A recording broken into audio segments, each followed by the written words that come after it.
Hello, Internet, and welcome once again to the Free-to-Play Cast, episode 179, brought to you by MMOBomb.com, your home for all things free-to-play related. I'm your host, Mike Byrne, aka Magicman. We've got surveys, we've got whales, we've got flying mounts, and we've got really, really slow spaceships. And to talk about all of it, we've got Jason Winter. How are you, sir? Do we have flying spaceship winged surveys? I'm sure we could. We could make Sounds that like happen. the greatest game ever. It does. It does. I'm sure we could make that happen. Also on the line from Free to Play Weekly, Mr. Zach Sharps. How are you, sir? Doing fine. I agree. We should do a sort of a flying mount-ish fucking ship type game, maybe? I don't know. Your Skype's looking a little bit fuzzy, but we can it? still see it clearly. So Maybe just my 19. It's my 1990 mode. It's okay. It's the dial-up modem. We'll just we'll attribute it to that. All right, let's slide over and get started with the news. All right. So what do we got this week? Well, first up, we're going to turn it over to Jason. So we had teased 2 weeks ago, and last week a little bit, I think we mentioned it, a survey that Jason had put up talking about a number of games that were buy-to-play, sub-based, whatever, and which ones did our viewers really, really, really want to see free-to-play. And I got to say, I'm surprised by some of the results, Jason, but maybe not surprised by some of the top-tier results. First, break down the survey and give us the choices that everybody had, and we'll start working our way through it. Sure. All right. Like you said, it was to let people know or ask them what kind of games they wanted to see as free-to-play. All games that either had been long time, subscription-based games, or were games that we kind of thought might be free-to-play, and then they weren't, and it kind of surprised us a little bit, so... Once with those kind of games, had 10 games listed, and people could have suggested other games if they wanted, or even said none of them. Said none of them should be free to play. And the number one vote getter, it was pretty well spread out all over the place, but number one was Overwatch, which again, that's what we thought was going to be free to play right up until they did it. You and I went on here every day, said it's going to be free to play. It's going to be free to play. So when it wasn't, it kind of surprised us a little bit. Yep. But seems to be doing really well. People have really warmed up to it. To the point that, of course, people are now, it can't be free-to-play, it'll suck. Whatever. 6 months ago, they all wanted to be free-to-play. Now, if it goes free-to-play, it'll be terrible, but whatever. So that was first. It got the most votes, but only 20% of the votes that were cast. Black Desert Online got 18%. Of course, that's free-to-play in some regions, but not in North America.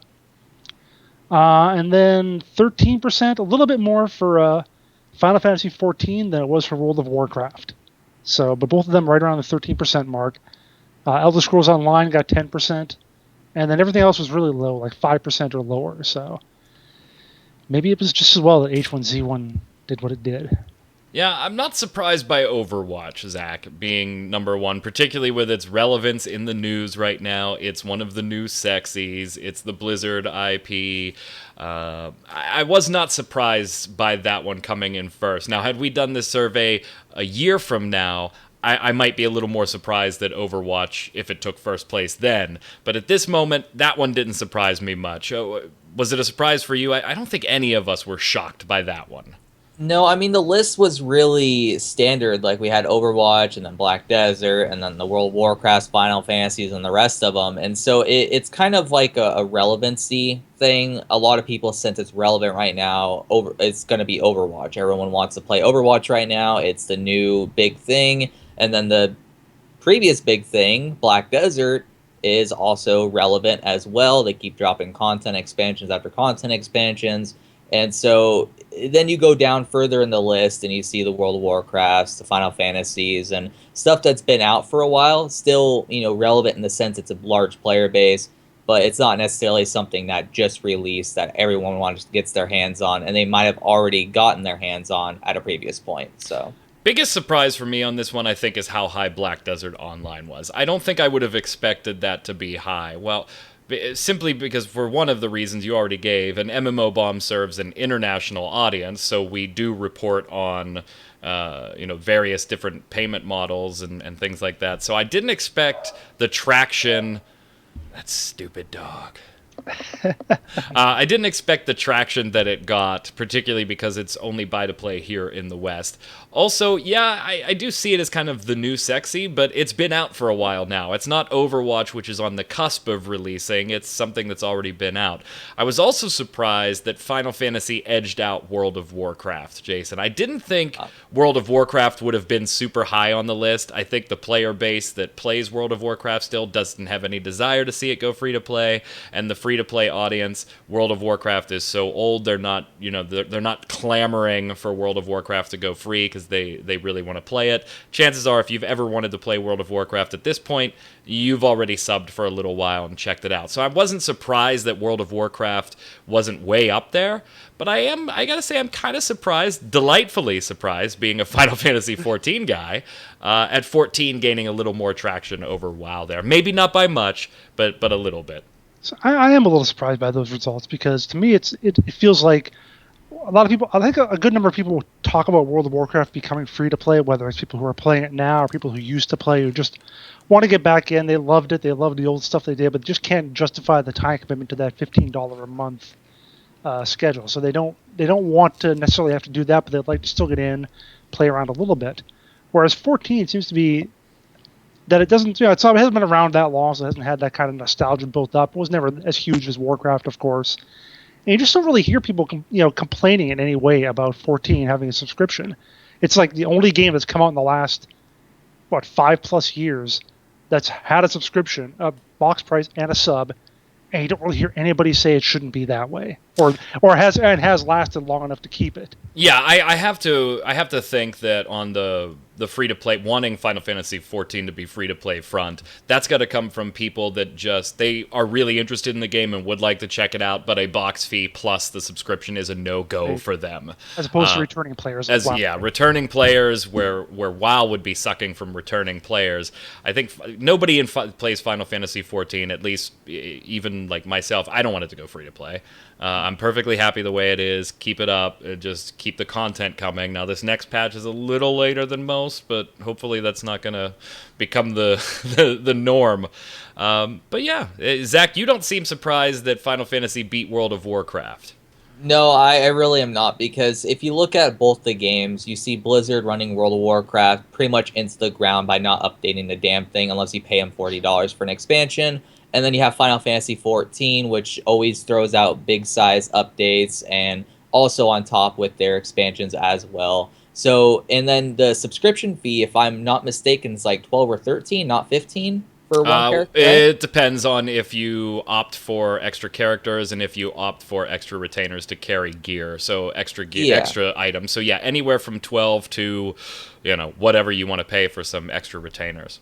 Yeah, because when I played it, I was fairly certain I was playing like $12 or $13. So it's also reduced cost, which is why I think more people are loyal to it, as well as the updates, as well as the fact it's Final Fantasy. Because you got to look at the two different fan bases. You got a Blizzard fan base, which is a bit more, I hate to use the word, but it's true, a bit more toxic in a sense. And then you have the Final Fantasy fan base, which is a bit more loyal. Oh boy, you just keep talking here. I'm going to have a snack while you talk.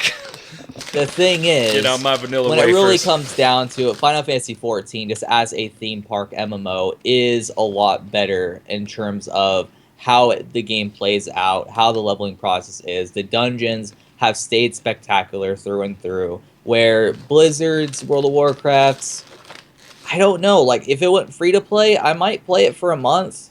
Like, I just don't see the hype behind it going free to play anymore, like I did maybe last expansion, for instance. Hey, could you elaborate on World of Warcraft's audience being toxic for me? I said a little bit toxic. I said a little bit toxic. Yeah, I like YouTube comments, and I just can't wait for some of them on next week's show. Mm-hmm. Yeah. I think more will agree with him, though, than will disagree. Yeah, wow, really? I mean, it's just sort of the type of audience. Like, I'm not saying that they're like really, really terrible people. I'm just saying that they're like not more... League of Legends people. Yeah, they're not League of Legends people, but they're also not the most like loyal and friendly. They fight back whenever they see something going on. Where Final Fantasy, I see them more as like loyal, like just sort of follow along, go with the flow, and rightfully so, because Square Enix has done a great job with the game. But I mean, when Final Fantasy XIV originally released, it was a whole nother story. So I'm going to leave these snacks out because I have a feeling something a little later might warrant some popcorn.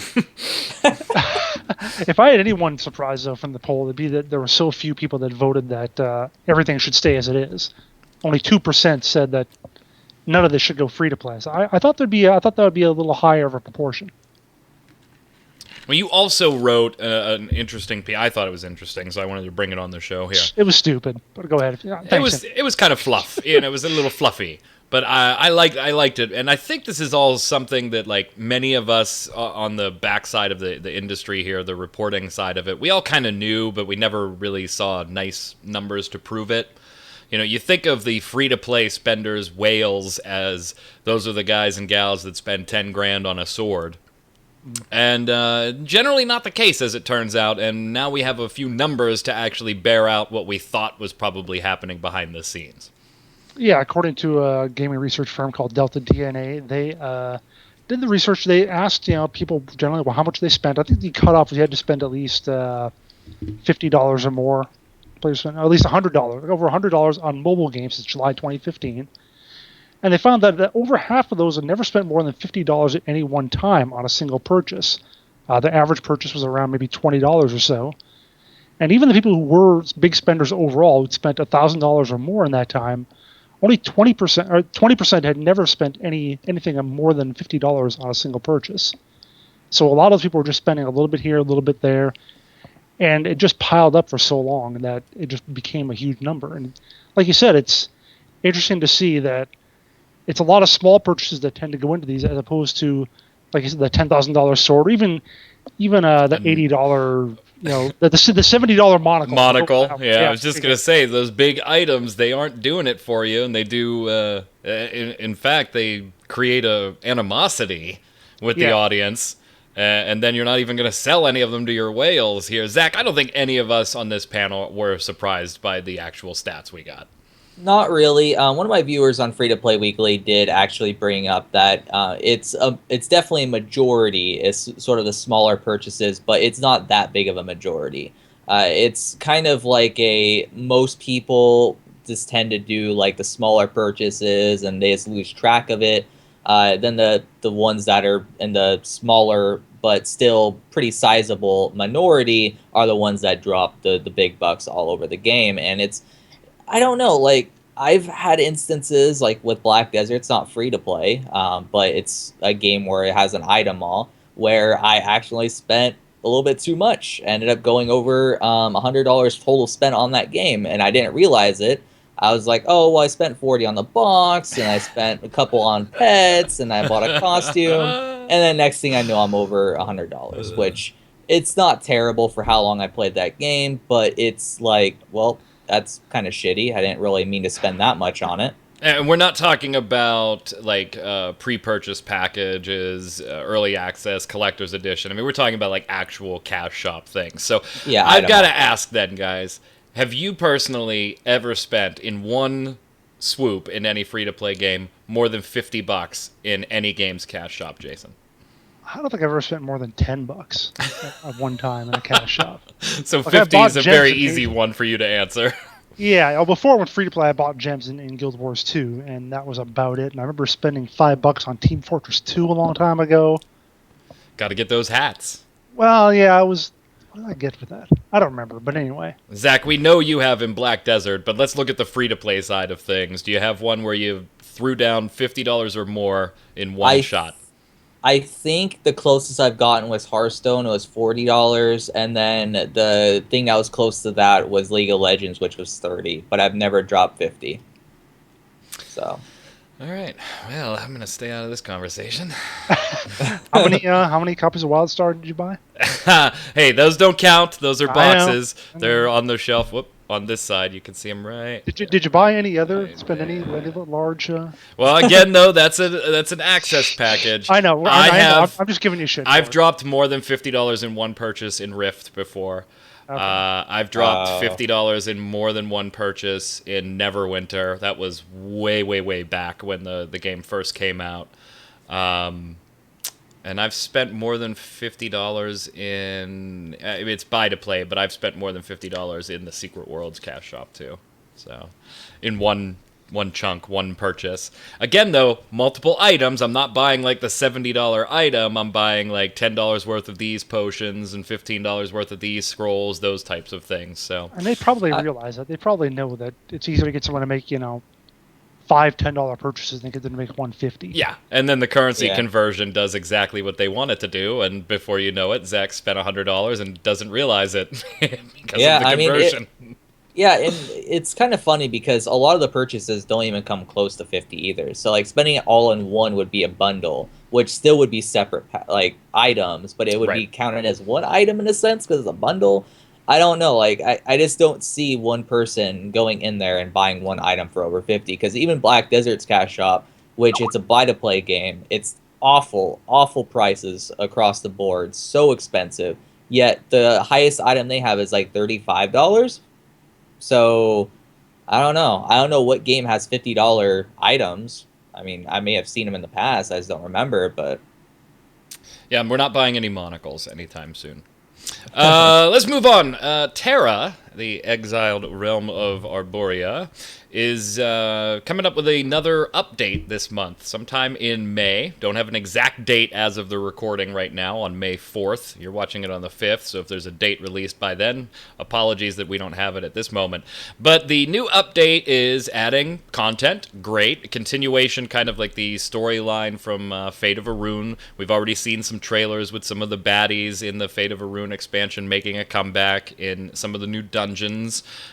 New dungeons, obviously, but the biggies in this update, Jason, Zach, we're going to be flying now in TERA. We're going to get flying mounts, and we're going to have a new class, the ninja class. Now, I have to be very careful here, and so forgive me if I have to think about something I'm going to say at any point in this topic. I had a preview of this patch today, but that information is under embargo. So I can't give you my opinions on any of this stuff as far as what it was actually like, but I can tell you whether or not I'm excited about it based on the trailers and stuff like that. So forgive me for playing a little coy on this topic. I'm going to keep my opinions pretty general on this. So we're going to get more interest out of your opinions. First off, let's start with flying mounts. It's the biggie. Every game, when it ends up doing it, there's always the discussion of how it ruined World of Warcraft for a lot of people and how it can potentially ruin this next game. And I did an interview, which you can read, with Patrick Treeshark's son, producer on the TERA team, where I specifically asked that question. Will many longtime World of Warcraft players bemoan the addition of flying mounts and the impact on the ground game in PvE and PvP? Has the development team weighed those pros and cons, and how did flying win out? And Patrick said, we're not the dev team, and as such, it's hard to speak entirely on their behalf. But it's clear to us there was a ton of thinking that went into these mounts. Flying mounts are being implemented in just a few zones to start, 2 of which are PvP free and don't require exploration. In the third, level 65 players have already finished those quests, so the transition between flying and ground movement is more cosmetic than anything else. In TERA, you're not going to see people dropping out of the sky to gank someone. Our combat just doesn't work like that. Likewise, you won't see someone hopping onto their mount and flying away from a PKer in the middle of a fight. However, in a previous question, they did talk about, their reply talked about flying coming to all the other zones too as we move forward in other updates. What's your thought on flying in general and flying in TERA, Jason? Yeah, I mean, that was the first thing I thought too when I saw your article. I thought, oh man, the World of Warcraft fans who've seen this and know what that's like, they're going to hate it. But then I also started thinking about, then when I read what they're actually doing, it made me think of Aeon. When I first played that, and I was like, oh man, it's going to be wings, you get to fly everywhere. No, you get to fly in these tiny little bit of zones. It's like they're trying to have their cake and eat it too. Like, we got flying mounts. They're not going to ruin the game, but you can barely use them. Well, it says upon introduction, flying is restricted to fly-free zones. Sure. These include the newly revamped Island of Dawn, Valorian, and the city of Velica. There are plans in the future to add flight to other zones in TERA, so they do intend to pull it all out. But then doesn't that give it the wow problem? It's like if you do it too little, you've got the Aeon problem. If you do it too much, you've got the wow problem. So it's like, why even? So you don't want flying in Guild Wars 2, for example? No, not so much. You're happy with just the gliding? The only time I accept flying is in a superhero game. If I can actually fly, then I'll take it. Gotcha. Zach? So, Mike, how was the flying? I have no idea what you're talking about. I am like of mixed opinions seeing the flying trailer. You know, I don't know if this could be a good thing or could be a bad thing. In all seriousness, no. I really don't like flying at all, to be honest. I really, unless it's like what Jason said, a superhero game where it actually has a valid reason for it and it actually can possibly have some gameplay mechanics around it, I don't mind it there. But when you throw it into a fantasy game where maybe lore-wise there might be flying griffins and whatnot, it really throws out exploration, because eventually you said that they would be bringing it to all the zones. Right now it's going to be limited. So eventually it will be throughout all zones. So eventually they're right now, oh, well, you know, these zones aren't really supposed to be explored. I mean, there's not really much exploration in TERA to begin with, but still, eventually that won't even be the case, and you can just completely just fly around everywhere, and you can go into PvP areas with these mounts and all that. So they're really sort of trying to, I think, what I'm getting from this, because I don't see any other reason besides, hey, come look at our flying mounts, other than maybe, hey, come look at our flying mounts in the item mall, guys. It looks all shiny and stuff. You want to buy them, right? Like, I don't see it ending well for them. It's going to completely hurt PvP in the long term, and I don't like flying mounts for that reason, because it completely destroys the scale of the world. Because when you're able to fly across the entire thing, the world doesn't seem as big anymore. And that's the same problem people saw with World of Warcraft, and Ion prevented it by only having flight in certain areas and gliding in others. So I like the way Final Fantasy implemented flying. Final Fantasy XIV implemented flying mounts. It was in the expansion, and the only way to actually fly, you still can't fly in the original zones. It's only in the expansion zones. And in the expansion zones, you had to explore the entire area. There was a lore reason as far as aether currents and being able to fly, that you had to explore the entire zone, and you couldn't just like whip yourself through it and find all these little points on the map and boom, I can fly, because some of the points were quests specific. So you had to progress your storyline through that zone, play through the whole zone, and then kind of as a reward for being at the end of the zone, boom, now you can fly in that zone. I did like that implementation. And I should mention, too, because you brought it up earlier, and someone will get me in the comments otherwise, Guild Wars 2 does have gliding, but not flying. Well, so that's why I said you're okay with gliding. Yeah, and I like how that works in that game, too. But yeah, because gliding still gives you a sense of scale for the world, because you still have to sort of plan where you're going to go and whatnot. And I like what you said about Final Fantasy XIV with their flying. That makes perfect sense. That's completely, and would be completely fine for me. But also, Final Fantasy XIV is not really a PvP MMO either, where with TERA, that's what I actually really enjoyed about TERA when I was leveling up. I would just randomly gank a party of people and be an asshole, but it was fun because that's why I rolled on a PvP server. You know, I roll on PvP servers to PvP, and I'm worried that this implementation, just like with World of Warcraft, is going to completely destroy world PvP in that game. Yeah, when it's and fully that's brought out. Totally a fair point as far as the Final Fantasy goes. I mean, there is no open world PvP. Also, in the patch, we're getting the new ninja class. Very slick, fast fighter, according to all the trailers we've seen. And while we would only be speculating on do we enjoy what the class is doing or not, we'll have to save that for when we can actually get our hands on it. It's locked, again. Female, well, of course female this time because it's Elin locked. So you've got a race and a gender lock, essentially, there. And I'm pretty sure Patrick probably wanted to hit me during this interview. I was reading his response, and I was like, God. I give Patrick a bomb just for his restraint. Yeah, because I was just like not accepting. He just pushed it so hard. I kept pushing it because it's something that we gave them the benefit of the doubt on a previous interview, right, Jason, for a patch or two ago, when they said, resources, and we'd like the idea of getting classes out faster, even though we're maybe not be able to do this. Okay, but we continue to see that it's only female classes that they're doing. And so I asked, again, a class that's race gender lock. While we get it from a resources side of things, the classes seem to be coming fast, but there's no male class love. What's the deal with sticking to females? It's probably the same thing as Tryon Worlds, and we can't do what the developer doesn't want us to do, sort of thing. Well, Patrick says it's important to remember that TERA's North American publisher, we're just one of 7 territories that Bluehole services one global build with. So, yes, kind of similar to what you're saying there. We get a lot of feedback on this, and we make sure to emphasize it when planning for the future. But as a developer, Bluehole has to make design choices that are in the best interests of the game as a whole, not just our players or players in some other market. Fair enough. So I came back with, come on. Really? you have to be getting a ton of feedback from players in all regions not being happy with gender locking, period, whether it's male, female, or whatever. I know we do. Every time we post something on TERA on our site, somebody says something. Any site I go to that has something TERA, somebody is saying it. It is not just exclusive to this region. So Patrick again says, well, in terms of benefiting the game, the absolute best thing we could do would be no new classes at all. Oh, yeah, you better like our gender lock classes. We're not going to release any. Which I kind of thought, you know what? Maybe he's right on that. I don't necessarily disagree, but without adding classes, you run the risk of people just not coming back, right? You need something new.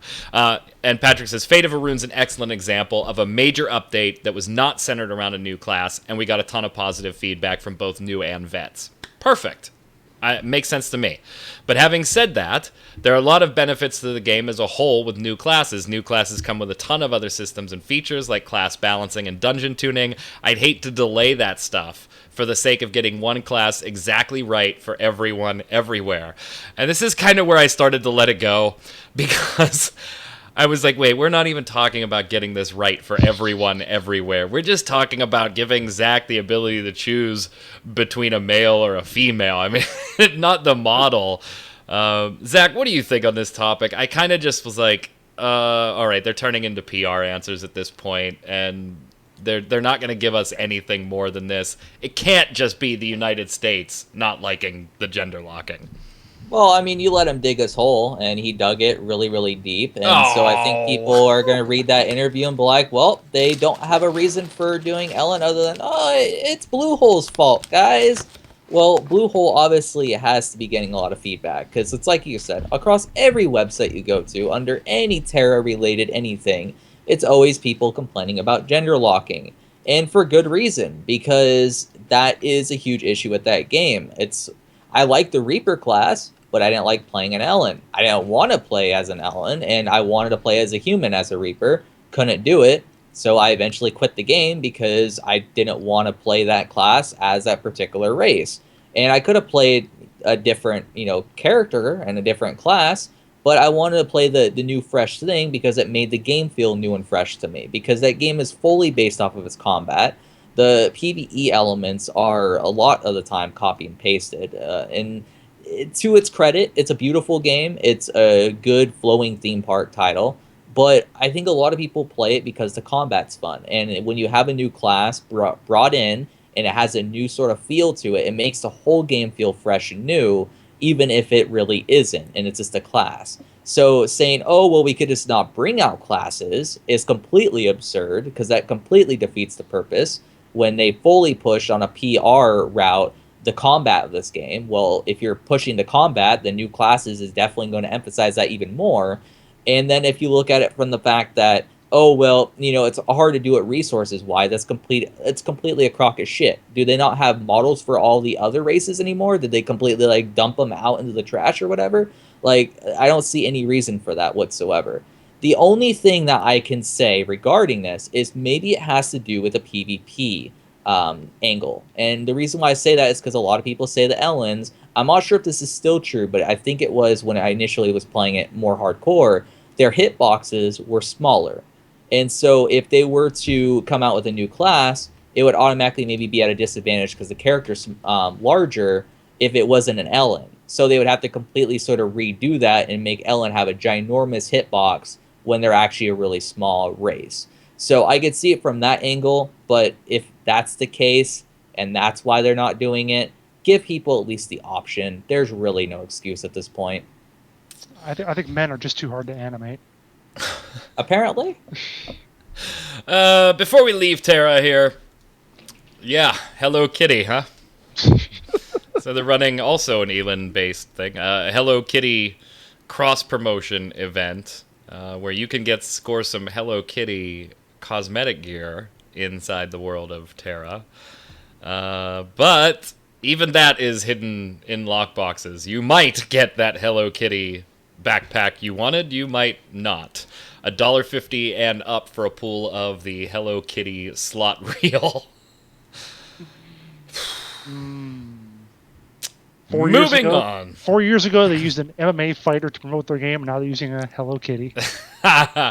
Moving on. Let's finish up very quickly. We're not going to do as in-depth a review as we normally do for these because the first look for this game was actually a duo first look. So both Jason and I got a chance to give our opinions on this game in the first look. So if you want more in-depth details of our feelings about Dreadnought, check out the first look video. But I did just want to get it on record on the free-to-play cast like we do. I enjoyed this game. It may be not something that I'm going to play for a long period of time. The one thing that screwed me up, Jason, was the picking a ship, and then when you go into battle, it might not necessarily be that ship. Yeah. I actually meant to take an artillery gunner or an artillery ship and ended up taking a tactical. And not realizing it had made the change until much later in the match when it was too late. So that's got to be fixed. The ship I pick needs to be whatever. I'm also dumb when it comes to Dreadnought. It's not a game that I would play all that often. I did appreciate that it was beautiful. I love the sound effects, even though I think there should be a little more music in there just for to fill that white space of noise. To me, though, I think it boils down to about a 6 for me, simply because it's not something I'm going to play all that often. But if it's your cup of tea, they're doing everything right, aren't they? Yeah, for the most part. I mean, like I said, it's in closed beta, or sorry, no, it's closed now still, right? Yes. Closed. Yeah, so they still have stuff to tweak, like you said, like getting the right ships into play and having music, stuff like that. I also remember when I played at PAX South for whatever reason, we were a lot better about movement. But when I played, these few closed beta matches recently, it seemed that we all did the thing where we just kind of bunched together behind a giant rock or a huge building or whatever, and we'd poke our heads up and shoot and poke our heads back down. Whereas we were a lot better, it seemed, at PAX for moving around, going around the map, finding different spots, traveling in PAX, that sort of thing. And I just wonder if maybe they do need to put a match mode in that requires a little bit of movement, maybe a control point kind of match or something like that. Something that forces you to just unbunch a little bit instead of just sitting in one spot. Zach, what are you thinking about Dreadnought? I didn't personally try it yet. I am interested to try it, though, and it's a game that I don't think, and I'm kind of in the same camp you are, Mike, I don't think I'll actually play it long-term, but I do like that they're trying to do something different, at least. It kind of, I don't know, from gameplay, it kind of looked and, I guess, gave the impression of sort of World of Warships, but obviously space, right? Like, yeah, that's a good way to put it. Yeah, with almost a little MOBA element by the fact that you have like the 4 different abilities that you can swap out and so on. So it provides a little bit of that kind of strategy too.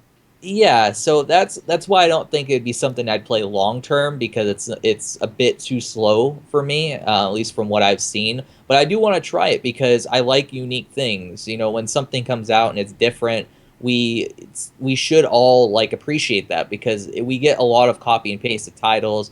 We're starting to get more unique titles now, which is good, but there was a time where it's just like WoW clone, WoW clone, WoW clone. It's sort of following that same formula, and now we're sort of branching away from that because people are starting to realize that that's not where the money's at anymore, because people want unique experiences. And I think this is something that is going to sort of complement that movement going forward, that gamers want something unique, and Dreadnought looks pretty unique. So I'm interested to try it. Yeah, and I feel split on this. Like, if I'm rating the game objectively, I probably rate it higher, like a 7 or an 8.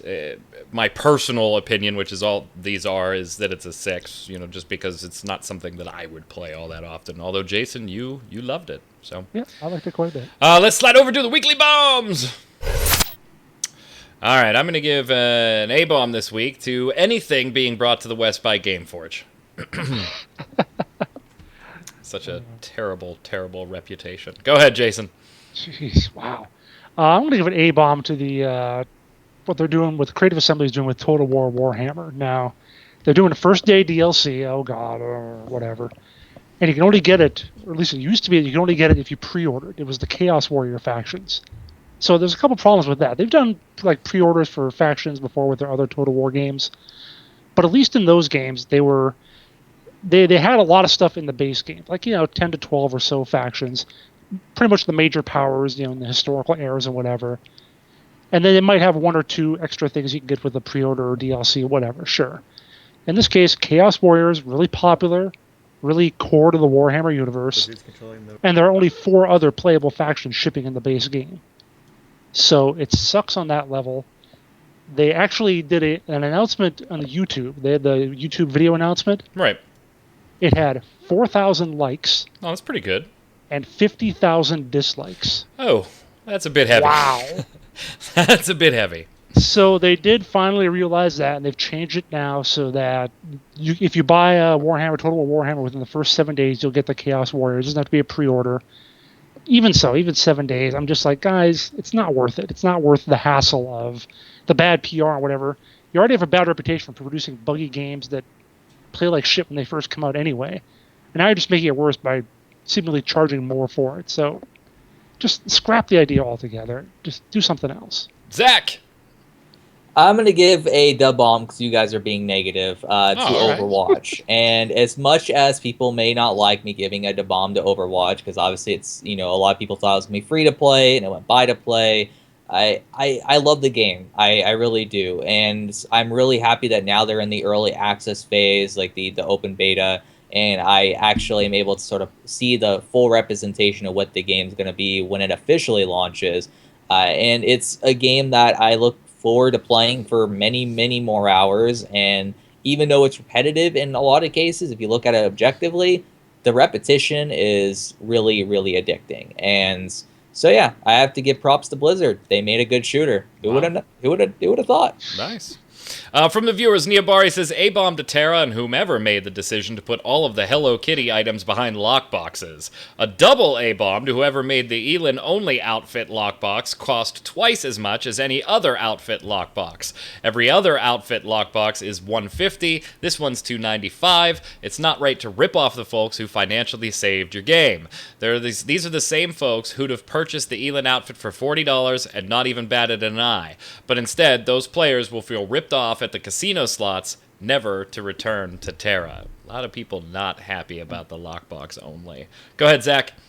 Ben B says, the bomb to Daybreak. Hear me out, guys. I'm sorry to EQ fans, but the free-up resources are allowing Daybreak to make PlanetSide great again. They added a construction system. That's a game we do not give enough love to on this show because there's, it's not a game that gets constant updates, but that is a solid free-to-play game. It is. They added a construction system that allows squads to build up their own bases instead of fighting over the same bases that we've been fighting over for the last 3 years. And it's great. Highly unusual for Daybreak of late. It has added so much to all levels of the game. For a simple system, it has a surprising tactical and strategic depth and adds additional win conditions for each continent. It makes PlanetSide 2 feel like an RTS where you play a single unit collecting resources to build up a base and protect it. It also is a great excuse to explore the whole map instead of just traveling from capture point to capture point. I've been playing since the alpha, and I've been to all these new locations in the last week that I had only ever drove past. If you haven't checked out PlanetSide 2 or left early on its buggy launch, now it's a great time to return. It's living up to the original dream. It's just a shame EverQuest Next had to be sacrificed for it to be achieved. That is a very ringing and well-worded endorsement. So here's mine now. Oh, go ahead. It's one of those things where I do need to check out PlanetSide 2 again. I mean, as much as I have a distaste for Daybreak as of late, PlanetSide 2 is a game that I haven't really played since launch, and I have an upgraded rig since then. I can probably run it max with no issues, so I'll probably get around to checking it out. Jason, you're a PlanetSide dabbler. I was about to say, hit me up if you do. I'll tell you. I'll give you some tips. Yeah, actually, I was looking at my my Raptor all-time gameplay since I started with Raptor in 2011. PlanetSide 2 is my number 4 most played game. So yeah, it's something I played a lot of, and I did jump in for an hour with this new patch with all the construction. I was kind of iffy about it. It seemed like it had a lot of battles kind of out in the middle of nowhere where we didn't make any progress, but maybe that's just how it was for that little while I was playing in the area I was. So I'll have to give it another shot to see how the new stuff works out. Take the next one, Jason. All right, Joshua Knight says, "The Bomb to Tree of Savior." It's a game that's been getting a little bit of a negative Nancy feel in the last few weeks. While it is having issues, having just launched early access, laggy as hell at all times, it's good to play an old-school MMORPG in the style of Ragnarok Online. It'll be interesting to see where it goes. That's the end of his sentence. I also wanted to give one more bomb to the MMO Bomb team. Oh, thanks. Last year, my wife's mother passed away very, very suddenly. Hard time for me and the missus. Tuning into your show every week and having some laughs about common interest helped me to cope with the loss of Mom. So thanks. Joshua, I know what you're talking about. Glad to help. Absolutely. Joshua, we couldn't be more humbled at that, the bomb. Thank you. Really, we couldn't. Squeezy Time says, I also want to give a da bomb to Zach Sharps. Oh, now he's getting special single da bombs for giving a legitimate, honest opinion on area games based on his own experiences. I've had years of great experiences with Eden Eternal, never any trouble with pay to win or with customer support, and I'm really looking forward to the localized version of Bless Online. So there you go, Zach. Now you get one for yourself, too. Yeah. Plazino? +1 to crit. I was completely reading that all together. +1 to crit says the world breathe a collective puff. Comments like that are becoming more and more prevalent in your recent shows, and it's really putting me off watching you guys. I don't agree with everything you say, nor should I, but I watch you for your opinions and more well-informed views on games. However, saying things like, does anyone even want this game, is why a lot of companies don't branch out to try new things. You're basically slamming a game that you know next to nothing about, and that tells companies, why waste our time? Let's make a cookie-cutter game instead, which you then also slam for being cookie-cutter. The other point being, how do you know what everyone in the world wants? Your viewers don't make up a majority of gamers, so you can't really use that as an example. Your opinion on the game doesn't really mean it's going to end up the way you think. Personally, I'm not interested in this game. I'm thinking he's probably referring to Project Nova. Correct.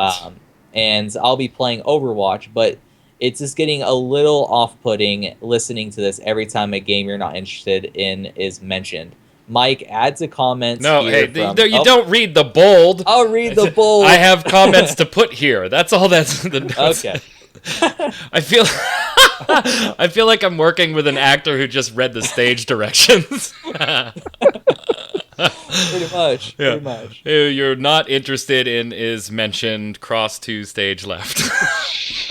Which one is the any key? Right. All right. So +1 to crit, totally valid. I mean, everything you say.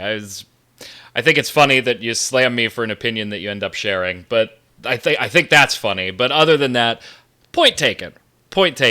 And no, I don't think our site or even my opinion on an opinion-based podcast is meant to carry any type of development weight or representative of the entire community. That being said, while I may disagree with you on the theme, I do agree with you in this particular point. I was way off base, Jason. Way off. And another viewer, Ben B, actually linked me a ton of stuff, giving me some excellent insights into the EVE community that this is targeted directly to. they're all over this. They're all over Project Nova. They want it. They've wanted this for a while. This is what, they felt Dust 514 should have been. They're interested. They're pumped. The Reddit is going. Yeah, there's a few people in there that, may have an opinion similar to mine, but I was off. I was totally off, and +1 to crit. I ain't too ashamed to admit it.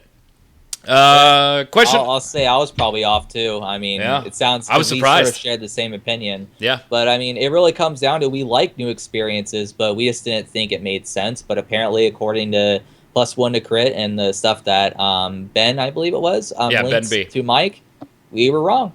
So, obviously, question of the week last week, MMO Bomb is known for covering free-to-play exclusively. We are MMO Bomb, but you're home for free-to-play. But more and more people ask us to cover all MMOs, subs, buy-to-play, etc. As MMO Bombers, how do you feel on the topic? Elusive X Treasure says, for the question of the week, I absolutely, positively think you should add in buy-to-play. No question. I would love to hear more about the Secret World. I'm sure Jason and I would love to talk about the Secret World. You more than me. I think both of us would play it a hell of a lot more if we could actually talk about it. Project Gorgon and Elder Scrolls Online, just off the top of my head. I like the model, and I think there's definitely an audience for it. So Elusive X Treasure, definitely on board with buy-to-play. Go ahead, Zach.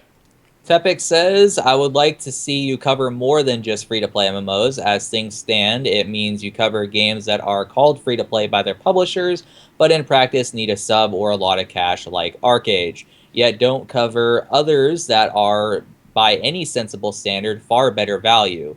Just as the market has changed in the last couple of years, I'd say the site should follow. I'd still like to see the free-to-play police series and so on remain, but with a widening coverage to reflect the current state of the industry. Don't worry. Free-to-play police ain't going anywhere.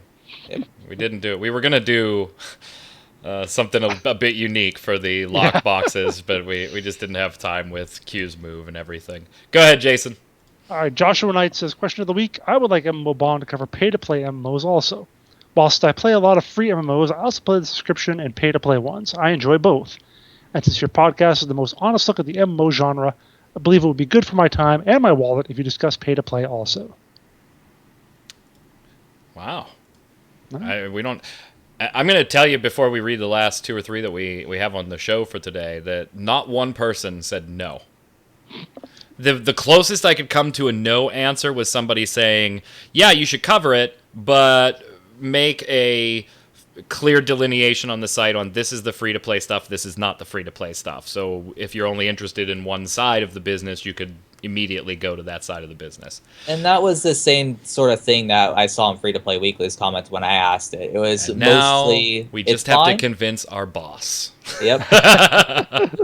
And that's the hard part. Squeezy Time says, question of the week, in my opinion, including coverage of buy-to-play and pay-to-play MMOs is a great idea, although I think it's important to keep the content separate from the free-to-play stuff. Either way, there's a whole lot going on in the MMO world outside of free-to-play, and I'd love to see what the MMO Bomb team has to say about it all.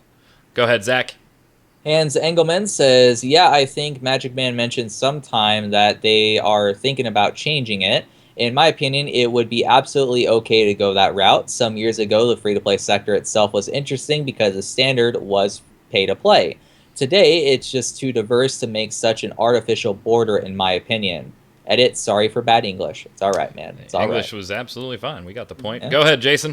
You even spelled Magic Man sort of correctly. I don't know what's the I don't know what the official spelling is. Officially, I use just the standard MAGICMAN. Yeah, Magic Man. He even got it. He didn't even put the K, but not the extra N. So I don't even know what that is. Go ahead, take the last one. KO says, mix in buy-to-play, but be selective. You don't need to cover games like CSGO and such. And that is absolutely true. We would still stick to MMORPGs, MOBAs, the team-based shooters, that type of stuff. We would not be, covering the latest Minecraft expansion type stuff.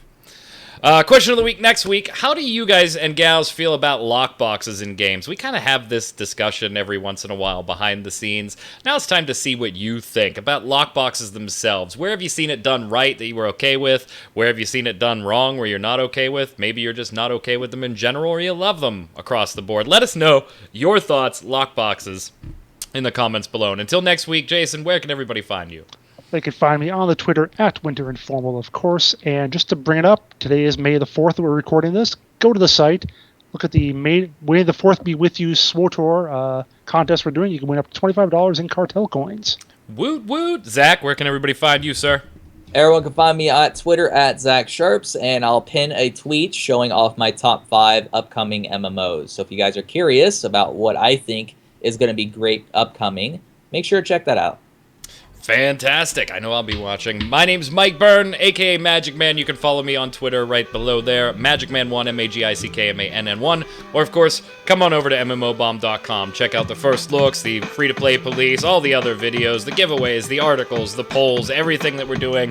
Exciting on a daily basis. Until next week, gang, stay safe. We'll see you on the servers.